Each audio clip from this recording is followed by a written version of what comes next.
Bismillahirrahmanirrahim. Assalamualaikum warahmatullahi wabarakatuh. Pelajaran kita ni ialah pelajaran taharah darjah 4. Pelajaran fiqh bahagian taharah darjah 4. Doa sebelum belajar. Bismillahirrahmanirrahim. Allahumma aftah alaina hikmataka wanshur alaina min khazaini rahmatika ya arhamar rahimin. Rabbi shrah li sadri wa yassir li amri wahlul 'uqdatam min lisani yafqahu qawli. Jadi pelajaran kita ni tentang taharah jua, iaitu pelajaran 2 muka surat 11. Jadi di dalam taharah kita ni akan belajar tentang pengertiannya, kemudian cara-cara menghilangkan najis, cara-cara berwudu, cara-cara bertayamum, cara-cara beristinja dan cara-cara mandi.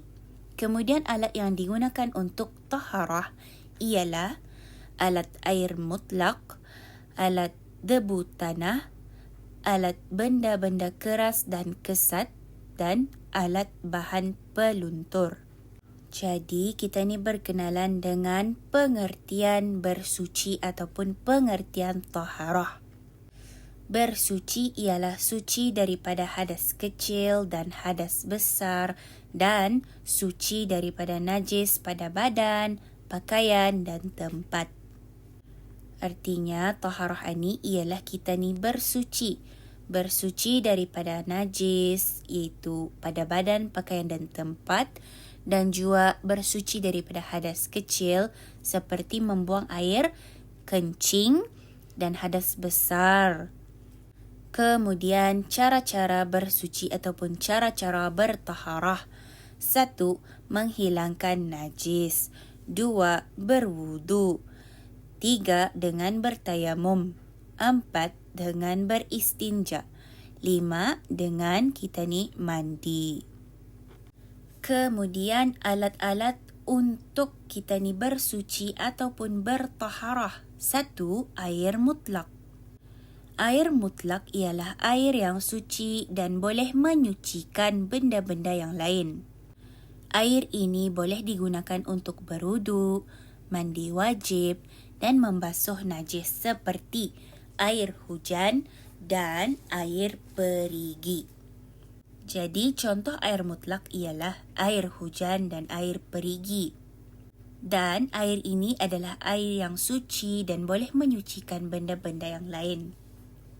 Boleh kita ni gunakan untuk berwudu, mandi wajib dan membasuh najis. 2. Debu tanah.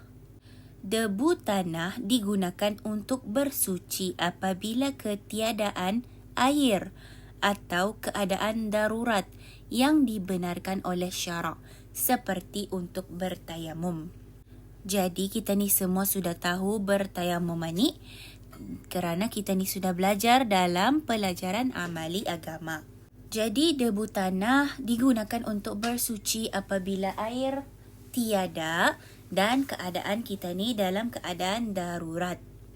Kemudian yang ketiga, benda-benda keras dan kesat.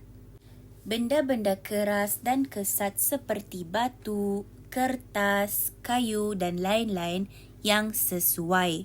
Benda-benda ini boleh digunakan untuk beristinja. Jadi semua kita ni tahu beristinja ialah bersuci selepas kita ni buang air besar dan buang air kecil. Iaitu selepas kita ni berkencing dan selepas kita ni buang air besar lah tuan. Jadi kalau nak ada air, kita ni boleh gunakan batu, kertas dan kayu dan benda-benda lain yang sesuai. 4. Bahan peluntur. Yang mana bahan peluntur seperti tawus dan lain-lain. Benda ini boleh digunakan untuk membersihkan atau menyamak kulit binatang. Tapi kulit binatang ni indahlah masuk anjing dan babi. Ia hanya boleh masuk kepada binatang-binatang lain kecuali binatangnya tu anjing dan juga babi. Jadi insyaAllah itu saja pelajaran kita ni pada hari ini. Dan cikgu mau kamu buat mind map lawa-lawa tentang bab taharah ni.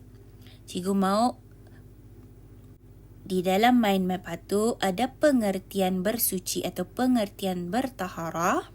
Kemudian cara-cara bersuci ataupun cara-cara bertaharah. Cikgu mau buat tu mind mapnya. Dan juga mind map yang last iaitu dalam muka surat 13 ni. Mind map alat-alat untuk bersuci ataupun alat-alat untuk bertaharah. Sekian. Assalamualaikum warahmatullahi wabarakatuh.